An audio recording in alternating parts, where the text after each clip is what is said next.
Welcome bros, Freddy here, your favorite Greek YouTuber. I'm back from my small vacation with my girlfriend. It was freaking amazing. If you follow me on Twitter, you will probably know what I'm talking about. So today I'm starting with the week with a really important and interesting episode, so sit back. And today we're putting against each other the AK, SCAR-L and L85a2. All three of them have really slow RPM at 650, and only the SCAR-L has a 1620 RPM, which is a small difference. So I'm gonna put them all of them at the same low RPM category. Now let's start with the vertical recoil. Over here the L85 and the SCAR-L have only 0.2 vertical recoil, which is the slowest on all the assault rifle classes weapons, so that's really interesting. Let's go to the first bullet recoil over here. 2.5 for the L85 and 2.75 for the SCAR-L, which is really high like the AK-74m FAMAS, and that's the problem. The first bullet recoil with those weapons is really retardedly high, and that's what really fucks them up in long range, single shots, double shots and stuff like that. All three of them have really similar side to side recoil, somewhere around 0.2 and 0.3. I'm not gonna go into detail because the number differences are extremely small and they don't really matter. There's no difference over there. The AK-74 has the lowest first bullet recoil of all the assault rifles at only 1.5, and that makes it really efficient in double shots in long range.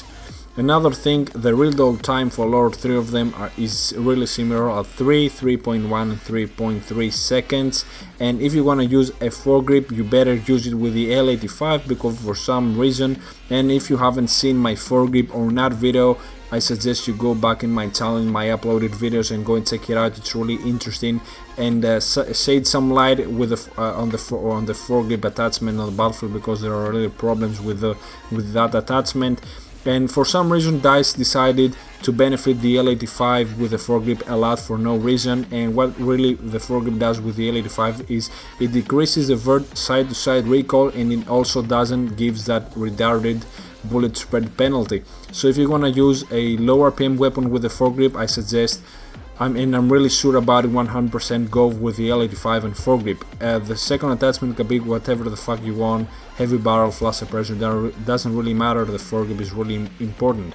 The flash suppressor is always a good option in every Battlefield 3 weapon, and if you really don't know what attachment do you use, and especially if you're a new player, you use a flash suppressor, and it gives that little bit of recoil decrease, and it hides your muzzle flash, but it has that small hipfire penalty spread penalty, which is not really important. The flash suppressor, if you don't know what to use, don't put the heavy barrel on it, better put on the flash suppressor if you don't have deep knowledge on the game statistics.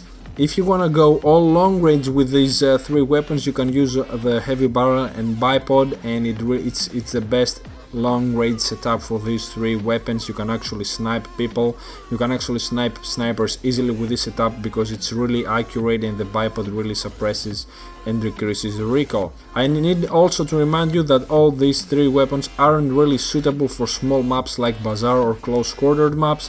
Anyway, let's move on to the suppressor right now. I personally don't see any reason to put a silencer on these weapons, because you're supposed to use them in long ranges where the enemy can't see you in the minimap. You also get crippled by the damage drop and decreased bullet spread, which becomes unbearable in long ranges. If you want to be sneaky and aggressive, guys, use it with a suppressor. Go and use the F2000 KH 2002 AK. There are a lot of high RPM weapons that are really efficient with a suppressor over there. My final verdict about it is that the AK is really underused, even though it's a good low RPM weapon. It's really efficient in double shots if you want to go double shots and single shots in long range. And if you like the foregrip, I suggest the L85, and in general a very good combination for other weapon is bipod heavy barrel for long range. For more medium ranges, I suggest flash suppressor bipod for the SCAR-L and foregrip and flash suppressor for the L85. About the AK, if you want to go double shots and single shots in really long range, don't put the heavy barrel on it, because the AK has really increased vertical recoil, so you will be really inaccurate there too. So that's about it, guys, for today. Thank you for watching. There was quite a lot of mumbling in this episode. Remember to leave a like, because it really helps the video to spread out and more people to find out this channel. If you're a new viewer, remember to subscribe, and have a nice day. I'm out.